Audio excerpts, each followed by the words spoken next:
सोचिए एक 11 साल का बच्चा है और वो अपने माँ बाप की कुछ फुसफुसाहटें सुनता है। ऐसी बातें जो आने वाले वक्त में एक पूरे महाद्वीप का भविष्य लिखने वाली थीं। ये कहानी सिर्फ इतिहास के कुछ पन्नों की नहीं है, बल्कि इस बात की है कि कैसे डर और नफरत एक पूरे के पूरे समाज को अपनी गिरफ्त में ले सकते हैं। आइए समझते हैं कि नाज़ीवाद का उदय आखिर हुआ कैसे।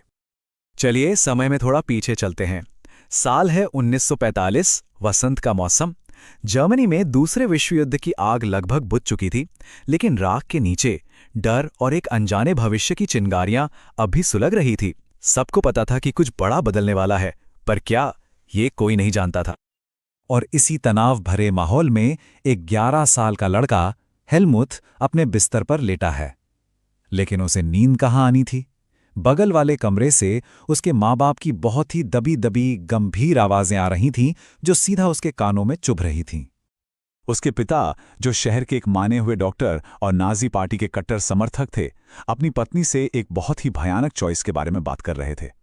क्या उन्हें पूरे परिवार को एक साथ मार देना चाहिए, या फिर वो अकेले ही अपनी जान ले लें।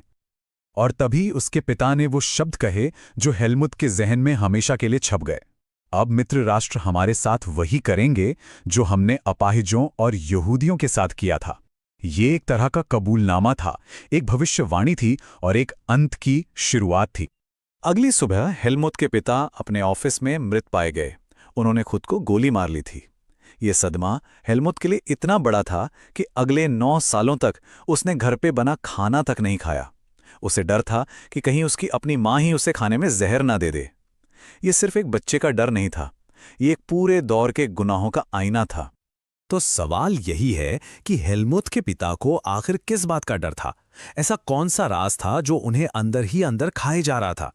ये सिर्फ एक इंसान की कहानी नहीं है, बल्कि उन लाखों लोगों की कहानी है जिन्होंने एक बहुत ही भयानक रास्ता चुना था। तो चलिए समझते हैं कि इस रास्ते की शुरुआत कहां से हुई। इस डर की जड़ तक पहुंचने के लिए हमें वक्त में पीछे चलना होगा, पहले विश्व युद्ध के बाद की तबाह हो चुकी दुनिया में। यहीं पर निराशा और बेइज्जती की जमीन पर नाज़ीवाद के जहरीले बीज बोए गए थे। जरा सोचिए, एक ऐसे देश के बारे में जो पहले एक बड़ा युद्ध हारता है, फिर उस पर एक अपमानजनक संधि थोप दी जाती है, फिर वो ऐसी महंगाई देखता है कि एक ब्रेड खरीदने के लिए नोटों की बोरियां भर कर ले जानी पड़ती हैं, और आखिर में वो महामंदी की चपेट में आ जाता है। ये जर्मनी की कहानी थी, एक के बाद एक संकटों की कहानी। वर्साई की संधि असल में शांति का दस्तावेज कम और राष्ट्रीय अपमान का एक ऐलान सादा थी। जर्मनी से उसकी जमीन छीन ली गई, उसके संसाधन छीन लिए गए, उसकी सेना को कमजोर कर दिया गया और युद्ध के लिए अकेले उसे ही जिम्मेदार ठहरा दिया गया। यह बेइज्जती का एक ऐसा घूंट था जिसे जर्मन लोग पी नहीं पा रहे थे, और यह गुस्सा धीरे धीरे जहर बनता जा रहा था। और फिर इसके बाद जो हुआ वो थी आर्थिक तबाही। 1932 आते आते 60 लाख जर्मन नागरिक बेरोजगार थे। ये सिर्फ एक आंकड़ा नहीं है, ये 60 लाख टूटे हुए सपनों और खाली पेट की कहानी है। हालात इतने खराब हो चुके थे कि लोग सड़कों पर अपने गले में तख्तियां लटकाकर घूमते थे, जिन पर लिखा होता था, कोई भी काम करने को तैयार हूं। ये एक राष्ट्र की आत्मा की चीख थी, जो किसी भी कीमत पर बस एक मौका चाहती थी। और ठीक इसी नाउम्मीदी और गुस्से के माहौल में एक आवाज उभरती है, एक ऐसा शख्स जो लोगों को उम्मीद का एक बेहतर कल का सपना दिखाता है। उसका नाम था एडोल्फ हिटलर। जरा इस चार्ट को देखिए, ये सिर्फ किसी पॉलिटिकल पार्टी के बढ़ने की कहानी नहीं है, बल्कि एक देश की सोच में आए भूचाल की कहानी है। सिर्फ 4 साल के अंदर नाजी पार्टी 2.6% से बढ़कर 37% पर पहुंच गई और जर्मनी की सबसे बड़ी राजनीतिक ताकत बन गई। सवाल यह है कि आखिर ये हुआ कैसे? हिटलर जानता था कि लोगों को क्या सुनना है। उसने उनकी दुखती रग पर हाथ रखा। उसने एक मजबूत राष्ट्र बनाने का वादा किया, वर्साई की बेइज्जती का बदला लेने का वादा किया, और हर जर्मन को काम और इज्जत दिलाने का वादा किया। एक हारे हुए टूटे हुए देश के लिए ये बातें किसी मीठे संगीत की तरह थी। अब इस मैसेज को हर एक इंसान के दिलो दिमाग तक पहुंचाने के लिए नाजियों ने प्रोपेगेंडा का ऐसा जाल बुना जैसा दुनिया ने पहले कभी नहीं देखा था। पोस्टरों से, फिल्मों से और जोरदार भाषणों से हिटलर को एक मसीहा की तरह पेश किया गया, जो जर्मनी को उसकी सारी मुसीबतों से बचाने के लिए आया था। लेकिन इन सुनहरे वादों के पीछे एक बहुत ही अंधेरा, एक बहुत ही स्याह सच छुपा हुआ था। एक ऐसी विचारधारा जो जोड़ने पर नहीं बल्कि तोड़ने पर टिकी थी, जो नफरत और बंटवारे पर आधारित थी। तो नाजी विचारधारा की जड़ में था नस्ली भेदभाव का एक बहुत ही खतरनाक आइडिया। उनका मानना था कि जर्मन आर्य नस्ल दुनिया में सबसे अच्छी और सबसे ऊपर है, जबकि यहूदी सबसे निचले पैदान पर हैं। वो यहूदियों को एक ऐसा खतरा मानते थे जो उनकी नस्ल को खराब कर सकता है।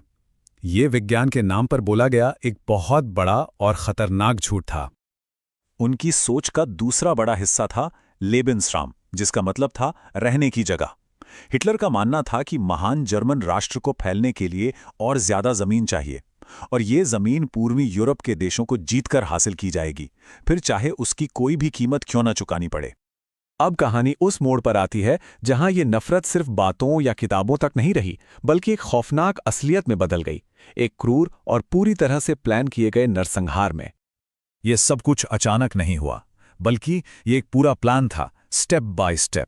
देखिए, पहले यहूदियों को समाज से बाहर किया गया, उनकी नागरिकता छीन ली गई, उन्हें अजनबी बना दिया गया। फिर उन्हें घेट्टो नाम की बस्तियों की दीवारों के पीछे कैद कर दिया गया, जहां भूख और बीमारी ने उन्हें तोड़ दिया, और आखिर में उन्हें मौत के कारखानों में ले जाकर सामूहिक रूप से मार दिया गया। और ये देखिए कि नाजी अपने घिनौने कामों को छिपाने के लिए कैसे शब्दों का खेल खेलते थे। उनके सरकारी दस्तावेजों में विशेष व्यवहार का असली मतलब था सामूहिक हत्या, और अंतिम समाधान का मतलब था यहूदियों का पूरी तरह से खात्मा। उन्होंने भाषा को भी अपनी क्रूरता का एक हथियार बना लिया था। तो अब हम वापस कहानी की शुरुआत में पहुंचते हैं, हेलमुथ के पिता के डर पर। अब हम जानते हैं कि वो डर किस भयानक सच से पैदा हुआ था। 60 लाख! होलोकॉस्ट के दौरान इतने यहूदियों की एक योजना बनाकर हत्या कर दी गई थी। ये सिर्फ एक नंबर नहीं है, ये 60 लाख जिंदगियां हैं, 60 लाख कहानियां हैं जिन्हें हमेशा के लिए खामोश कर दिया गया। लेकिन नाजियों की नफरत का शिकार सिर्फ यहूदी ही नहीं हुए, उनके अलावा लाखों और लोग थे। जिप्सी, पोलैंड के आम नागरिक, शारीरिक और मानसिक रूप से अक्षम लोग, और हर वो इंसान जो उनकी विचारधारा से सहमत नहीं था, उसे बेरहमी से कुचल दिया गया। हेलमुथ के पिता का डर असल में अपने ही किए गए गुनाहों के अंजाम का डर था। हॉलोकॉस्ट की कहानी सिर्फ जालिमों और मजलूमों की नहीं है, ये उन करोड़ों लोगों की भी कहानी है जिन्होंने सब कुछ अपनी आंखों से देखा लेकिन चुप रहे। ये इतिहास का वो सबक है जो हमें बार बार याद दिलाता है कि जब नाइंसाफी के खिलाफ आवाज़ नहीं उठाई जाती तो चुप्पी भी एक गुनाह बन जाती है। और ये सवाल आज भी उतना ही बड़ा है।